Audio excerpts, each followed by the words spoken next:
Taxi ஆப்பின் உத்தரவாதம். Trip cancellation இல்லை, extra payment இல்லை, நியாயமான கட்டணம். இதுவே ஃபாஸ்ட் ட்ராக் டாக்ஸி ஆப்பின் உத்தரவாதம்.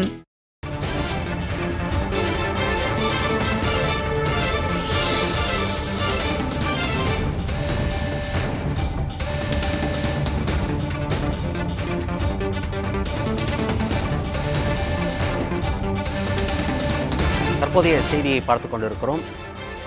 அமைச்சர்கள் தொடர்பான வழக்கை மீண்டும் விசாரிப்பது குறித்து தலைமை நீதிபதி முடிவெடுக்கலாம் என்று கூறப்பட்டிருக்கிறது. தற்போதைய செய்தியை பார்த்துக் கொண்டிருக்கிறோம். உயர்நீதிமன்ற தலைமை நீதிபதி முடிவெடுக்கலாம். அமைச்சர்களுக்கு எதிரான வழக்கை மீண்டும் விசாரிக்கலாமா வேண்டாமா என்பது குறித்து தலைமை நீதிபதி முடிவெடுக்கலாம் என்று கூறப்பட்டிருக்கிறது. அமைச்சர்கள் KKSSR ராமச்சந்திரன், தங்கம் தென்னரசு உள்ளிட்டோருக்கு எதிராக வழக்கு நிலுவையில் இருந்து கொண்டிருக்கிறது. சென்னை உயர்நீதிமன்ற தனி நீதிபதி தாமாக வந்து விசாரணைக்கு எடுத்துச் சென்றார். அப்படி இருக்கும்போது அந்த விசாரணை நடைபெற்றுக் கொண்டிருக்கிறது. அமைச்சர்கள் மீதான வழக்கை மீண்டும் விசாரிக்கலாமா வேண்டாமா என்பதை உயர்நீதிமன்ற தலைமை நீதிபதி முடிவெடுக்கலாம் என்று கூறப்பட்டிருக்கிறது.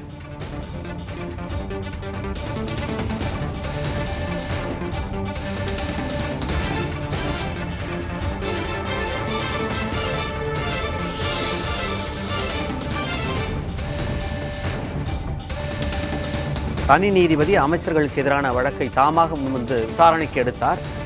இது குறித்து மேல்முறையீடு செய்யப்பட்டது. அந்த மேல்முறையீட்டு வழக்கில் உயர்நீதிமன்ற தலைமை நீதிபதி முடிவெடுக்கலாம். அதாவது அமைச்சர்கள் மீதான வழக்கை மீண்டும் விசாரிக்கலாமா வேண்டாமா என்பது குறித்து உயர்நீதிமன்ற தலைமை நீதிபதி முடிவெடுக்கலாம் என்று கூறப்பட்டிருக்கிறது. தற்போதைய செய்தியை பார்த்துக் கொண்டிருக்கிறோம். கூடுதல் விவரங்களோடு செய்தியாளர் நிரஞ்சன் இணைந்திருக்கிறார். நிரஞ்சன், வேறு என்னவெல்லாம் குறிப்பிட்டு சொல்லப்பட்டிருக்கிறது இந்த வழக்கு விவகாரத்தில்?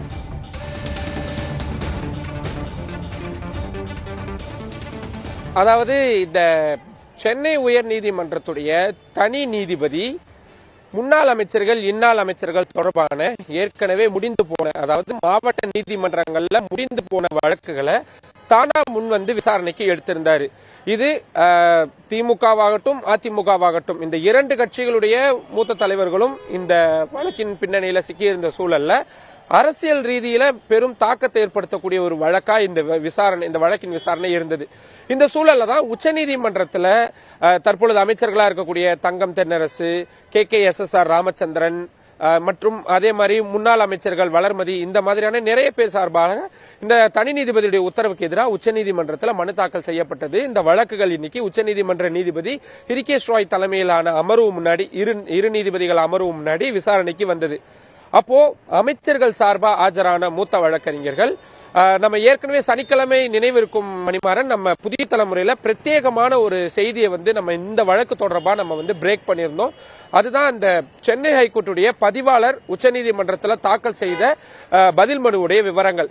அதுல 21ஆம் தேதி, அதாவது கடந்த ஆண்டு ஆகஸ்ட் மாதம் 21ஆம் தேதி சென்னை உயர்நீதிமன்றத்துடைய தனி நீதிபதியான ஆனந்த் வெங்கடேஷ் அவர்கள் இந்த மாதிரி அமைச்சர்களுக்கு எதிரான வழக்குகளை நான் தானா சூமோட்டோவா எடுத்து விசாரிக்க ஆரம்பிச்சிருக்கிறேன், விசாரிக்க போறேன், அதுக்கான கடிதத்தை, அனுமதி கோரிய கடிதத்தை உங்களுக்கு எழுதுறேன் அப்படின்னு ஒரு கடிதத்தை எழுதியிருந்தாரு. 23ஆம் தேதி ஆகஸ்ட் மாதம் 2023 அன்னைக்கு பதிவாளர் அலுவலகம் அதை தலைமை நீதிபதிக்கு அனுப்பி வச்சிருந்தாங்க. அந்த அனுமதி கடிதத்தை 31/8/2023 அன்னைக்கு தான் சென்னை ஹைகோர்ட்டுடைய ஹானரபிள் சீஃப் ஜஸ்டிஸ் பார்த்திருக்கிறாரு. ஆனா இந்த 10 நாளைக்கு உள்ளாகவே, அதாவது அவர் லெட்டர் எழுப்பி 10 நாள் கழிச்சுதான் பார்த்திருக்கிறாரு. பட் ஆனா கடிதத்தை பார்க்கறதுக்கு முன்னாடியே தனி நீதிபதியான ஆனந்த் வெங்கடேஷ் தனது வழக்கின் விசாரணையை தொடர ஆரம்பிச்சிருக்காரு. இதுதான் வந்து கான்ஃபிளிக்ட் ஆச்சு, இதுதான் பிரச்சனையாச்சு. இந்த விஷயத்தை சுட்டி காட்டி தான் உச்சநீதிமன்றத்தில் இந்த அமைச்சர்கள் சார்பா வாதங்கள் என்பது முன்வைக்கப்பட்டது. அதாவது ஒரு தலைமை நீதிபதி ஒரு கடிதத்தை பார்க்கறதுக்கு முன்னாடியே ஏன் இவ்வளவு அவசரப்பட்டாரு தனி நீதிபதி அப்படின்ற ஒரு விஷயம் இன்னைக்கு மிக முக்கியமான வாதமா முன்வைக்கப்பட்டது. பிரச்சனைக்கு இருக்கிறது உண்மைதான். தலைமை நீதிபதி ஒப்புதல் வழங்கிட்டார், அதாவது தனி நீதிபதி தனது தானாக முன்வந்து வழக்கின் விசாரணையை தொடரலாம் அப்படின்ற ஒப்புதலை வழங்கிட்டாரு. ஆனா அப்படி வழங்குறதுக்கு முன்னாடியும் அந்த கடிதத்தை பார்க்கறதுக்கு முன்னாடியுமே தனி நீதிபதி தனது விசாரணையை தொடங்கினதுதான் இப்ப பிரச்சனையா மாறிடுச்சு. அதை மீண்டும் மீண்டும் அமைச்சர்கள் சார்பா இன்னைக்கு முதல் வழக்கா விசாரிக்கப்பட்டது. KKSSR ராமச்சந்திரன் அவர்கள் தொடர்ந்த வழக்கு தான் இன்னைக்கு முதல் வழக்கா விசாரிக்கப்பட்டது. தங்கம் தென்னரசு சம்பந்தமான வழக்கு ஒரு 10 வழக்குகள் தள்ளி விசாரிக்கப்பட போகுது. எல்லாமே ஒரு மாதிரி ஒன்னா சேர்த்து விசாரிச்சாங்கன்னு கூட நம்ம எடுத்துக்கலாமே. அப்படி விசாரிக்கும் பொழுதுதான் அமைச்சர்கள் சார்பா மீண்டும் மீண்டும் இந்த ஒரே விஷயத்தை வலியுறுத்தப்பட்டது. இதை அடுத்து இன்னைக்கு மிக முக்கியமான ஒரு உத்தரவு அப்படின்றது வந்திருக்கு. அதாவது தானாக முன் வந்து இந்த வழக்குகளை விசாரணை செய்யக்கூடிய விவகாரத்தை நாங்க மீண்டும் சென்னை உயர் நீதிமன்ற தலைமை நீதிபதிக்கே அனுப்புறோம்.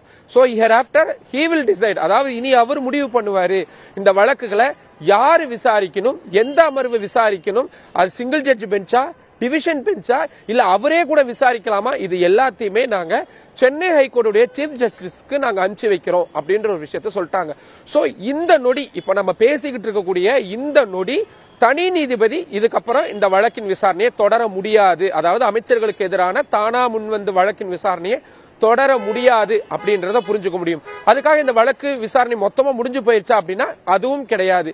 இனி சுப்ரீம் ஹைகோர்ட்டுடைய ஹானரபிள் சீஃப் ஜஸ்டிஸ் சென்னை உயர்நீதிமன்றத்துடைய தலைமை நீதிபதி இனி முடிவெடுப்பாரு. இந்த வழக்கை அவர் நினைச்சாருன்னா மீண்டும் தனி நீதிபதியா இருக்கக்கூடிய ஆனந்த் வெங்கடேஷ் அவர்களுக்கே மீண்டும் அனுப்பி நீங்க மீண்டும் இந்த வழக்கை தொடரலாம் அப்படின்னு சொல்லலாம். இல்ல இது 2 நீதிபதி அமர்வுகளுக்கு போகணும் அப்படின்னு அவரும் முடிவு பண்ணலாம். இல்ல அவருடைய அமர்வுலயே அவர் விசாரணைக்கு எடுத்துக்கலாம். இது எது வேணாலும் பண்ணலாம். ஆனா தனி நீதிபதி இப்போதைக்கு அந்த வழக்கை விசாரிக்க முடியாது. எது வரைக்கும்னா சென்னை ஹைகோர்ட்டுடைய தலைமை நீதிபதி முடிவெடுக்கிற வரைக்கும் சிங்கிள் ஜட்ஜ் வந்து இந்த வழக்குல விசாரணையை தொடர முடியாது அப்படின்றத நம்ம புரிஞ்சுக்க வேண்டியதா இருக்கு. இதுதான் மிக முக்கியமான விஷயம். அதே மாதிரி தனி நீதிபதியுடைய அந்த உத்தரவு சம்பந்தமாகவோ அல்லது இந்த வழக்கின் விசாரணைகள் சம்பந்தமாகவோ நாங்க எந்த ஒரு கருத்தையும் கூற விரும்பவில்லை அப்படின்றத சொல்லியிருக்காங்க. சோ ஹியர் ஆஃப்டர் இப்ப நான் சொன்ன மாதிரியே வேற ஒரு அமர்வுக்கு இந்த வழக்கு விசாரணைக்கு மாறுது. இப்போ சுப்ரீம் கோர்ட் இந்த வழக்குல உத்தரவு பிறப்பிச்சிருப்பாங்க, சில முக்கியமான அப்சர்வேஷன்ஸ் எல்லாம் கொடுத்தாங்க பாத்தீங்களா, அது எதுவுமே அதுக்கு பொருந்தாது, அது எதுவுமே எந்த தாக்கத்தையும் அதுல ஏற்படுத்தாது அப்படின்ற தெளிவான விளக்கங்களையும் கொடுத்துட்டாங்க. நம்ம முடிஞ்ச வரைக்கும் எளிமையா சொல்லி புரிய வச்சிடணும் அப்படின்றதுக்காக தான் இவ்வளவு டீடைல்ஸா நம்ம சொல்ல வேண்டியதா இருக்கு.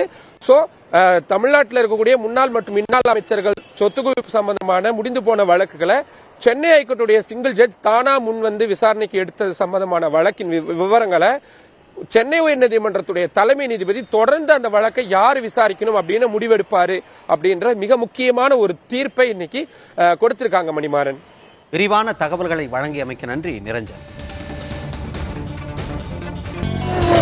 ஃபாஸ்ட் ட்ராக் டாக்ஸி ஆப்பின் உத்தரவாதம். ட்ரிப் கேன்சலேஷன் இல்லை, எக்ஸ்ட்ரா பேமெண்ட் இல்லை, நியாயமான கட்டணம். இதுவே ஃபாஸ்ட் ட்ராக் டாக்ஸி ஆப்பின் உத்தரவாதம்.